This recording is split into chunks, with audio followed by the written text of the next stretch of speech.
Before his arrest, El Chapo's Sinaloa Cartel was the wealthiest and Joaquin, El Chapo, Guzman is alive and serving a life sentence at ADX Florence, a maximum security prison in Colorado, USA.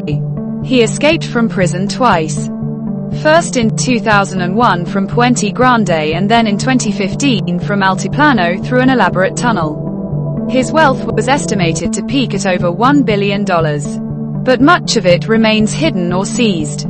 He is not buried, as he is still incarcerated. Joaquin, El Chapo, Guzman Lora's life is a narrative woven with ambition, power, betrayal, and the blood-stained corridors of the drug world. Born on April 4, 1957, in La Tuna, a remote and impoverished village nestled in the Sierra Madre Mountains of Sinaloa, Mexico. His childhood was one of hardship and struggle. Guzman's father, Emilio Guzman Bustillos, was a cattle rancher with suspected ties to opium cultivation, a common side hustle in the region. His mother, Maria Consuelo Loera Perez, was known for her unwavering faith and efforts to instill a semblance of order amidst the turbulence of rural life.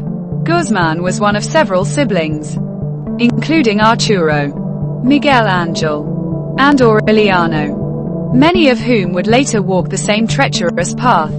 The harsh conditions of his upbringing shaped Guzman into a shrewd and relentless figure. His education was minimal, limited to a few years of schooling, and he began working at a young age, often selling oranges to support his family. The Sierra Madre, known for its unforgiving terrain and a network of clandestine paths, became the training ground that honed his knowledge of smuggling and survival. By his teens, Guzman was deeply involved in the marijuana trade, acting as a mule, and gradually learning the art of the clandestine movement of goods. The turning point came when Guzman began working for Hector El Güero Palma, one of the early players in Mexico's drug trafficking scene. Under Palma's mentorship, he mastered the trade's nuances, showing an uncanny knack for strategy. El Chapo's rise was marked not only by his intelligence but by his willingness to wield violence with brutal efficiency. This marked the beginning of a reputation that would terrify rivals and secure his position within the nascent Sinaloa Cartel.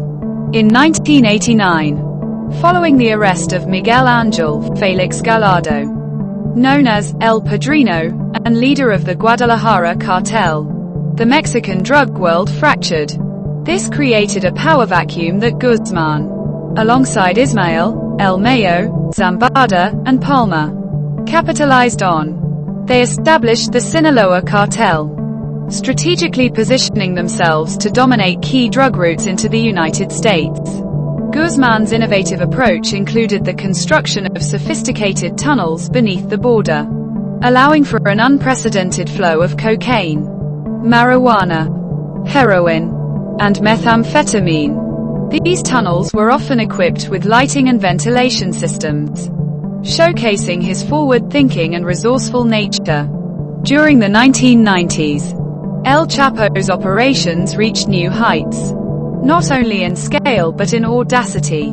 Under his command, the cartel engaged in brutal conflicts with rivals, particularly the Gulf Cartel and the Zetas, an ultra-violent splinter group of former military commandos. The violence escalated into a bloodbath that left thousands dead and countless others scarred by kidnappings, torture, and disappearances.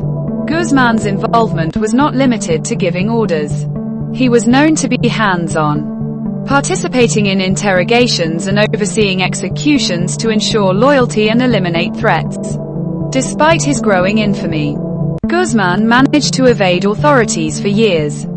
This changed on June 9, 1993, when he was arrested in Guatemala after a botched assassination attempt on a rival resulted in the killing of Cardinal Juan Jesus Posadas Ocampo at Guadalajara International Airport. Extradited to Mexico, Guzman was incarcerated in the high-security Puente Grande prison. However, The confinement was only in name. His wealth and influence permeated the prison walls, allowing him to live in relative luxury. He bribed guards, maintained communication with the outside world, and orchestrated cartel operations from behind bars. The opulence included private visits, gourmet meals, and regular contact with allies. El Chapo's first prison escape on January 19, 2001, remains one of the most infamous jailbreaks in modern history. With the help of prison staff, he allegedly exited hidden in a laundry cart, a move that underscored the reach of his corruption network. Post-escape, Guzman's power surged, propelling the Sinaloa Cartel to new heights of profitability and violence. He expanded operations, consolidating control over trafficking routes that stretched from South America to Europe and Asia. The cartel's reach, under Guzman's iron hand, encompassed a vast network of drug farms, manufacturing labs, and distribution cells. Guzman personally pocketed enormous sums, estimated to have reached over $1 billion at his peak, securing him a spot on Forbes' list of billionaires in 2009. El Chapo's private life was as complicated as his business dealings. He had multiple marriages and relationships, fathering at least 13 known children. Among his spouses, the most notable was Emma Coronel Espuro, whom he married in 2007 when she was just 18 and he was 50. Coronel, the daughter of another drug lord, became a media spectacle during his trial years later and was sentenced for aiding his operations. Guzman's children, such as Ivan Archivaldo, Jesus Alfredo, and Ovidio, have followed in his footsteps, with varying degrees of involvement in the family business. The younger Guzmans, particularly Ovidio, have continued to command portions of the Sinaloa Cartel, perpetuating the cycle of violence and power struggles that defined their father's reign. El Chapo's list of romantic entanglements extended beyond his marriages. He was known to have numerous girlfriends, some of whom were drawn into the orbit of his dangerous world, often facing threats and retaliation. One such girlfriend, Lucero Guadalupe Sanchez Lopez, a former legislator, was implicated in smuggling drugs and was arrested in 2017. The volatile nature of Guzman's relationships painted a picture of a man who wielded control not just over business but also over the personal lives of those around him. These relationships, marred by manipulation and fear, spoke to his complex and often contradictory personality. He could be charming and even soft-spoken, yet displayed cruelty without hesitation when loyalty was questioned. Guzman's lifestyle post-escape showcased opulence matched only by its absurdity. He owned luxurious ranches and safe houses equipped with hidden tunnels, elaborate surveillance systems, and state-of-the-art security features. His love for high-speed cars and private jets was well documented, and he frequently traveled between safe houses guarded by heavily armed escorts.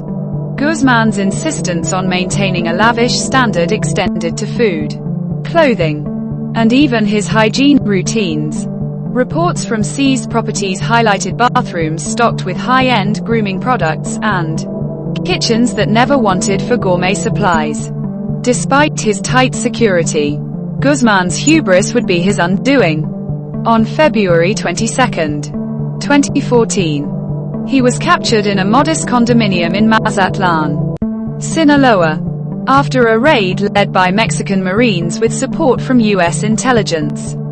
His arrest marked a significant victory for law enforcement but was short-lived.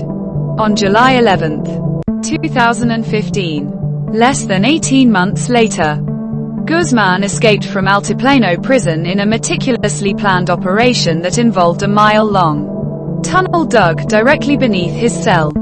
The tunnel, complete with a motorcycle rigged to tracks, symbolized his ingenuity and the seemingly limitless resources at his disposal. The global manhunt following his second escape was relentless.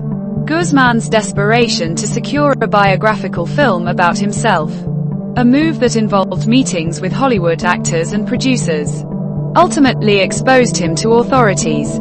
On January 8, 2016, after a firefight in Los Mochis, Sinaloa, he was recaptured by Mexican Marines. This time, the Mexican government did not risk another escape and extradited him to the United States, where he faced a trial that would seal his fate. Guzman's trial in 2019 was a spectacle, revealing the breadth of his empire through the testimony of former associates and intercepted communications. The details were damning, painting a portrait of a man who was not only a kingpin but a perpetrator of countless human rights abuses, including kidnappings and murders ordered at whim. The testimonies shed light on the brutal methods employed to ensure control and compliance within the cartel and beyond. On July 17, 2019, El Chapo was found guilty on all charges, ranging from drug trafficking to money laundering and murder conspiracies. Sentenced to life imprisonment plus 30 years, he was sent to the maximum security ADX Florence in Colorado, where he remains in solitary confinement, effectively silenced in the confines of a cell. Despite his incarceration, Guzman's legacy persists through his descendants and the remnants of his cartel. His sons, known as Los Chapitos, have maintained control over significant portions of the Sinaloa Cartel, continuing the cycle of violence and drug smuggling that their father championed. The wealth left behind is estimated to be vast, although much of it is tied up in hidden assets and front businesses. While some family members live opulent lives, others have faced capture and death. Guzman's brother Aureliano remains active in cartel activities, while other siblings have either kept low profiles or succumbed to violent ends. Guzman's extended family and children are scattered, some living under aliases in safe houses across Mexico, while others, like his son Ivan, continue to make headlines for their violent disputes with rival cartels. His daughters, particularly those born to Coronel, are protected by their mother's former influence, albeit under constant watch. The Guzman Loera name remains both a badge of fear and power, synonymous with violence and the insidious reach of the drug trade. The story of El Chapo is more than just the tale of one man. It is a chronicle of a system built on corruption, blood, and ambition that has claimed thousands of lives. It is a reminder that power born in violence often ends not with a triumphant legacy but in isolation, surrounded by the ghosts of one's ambition.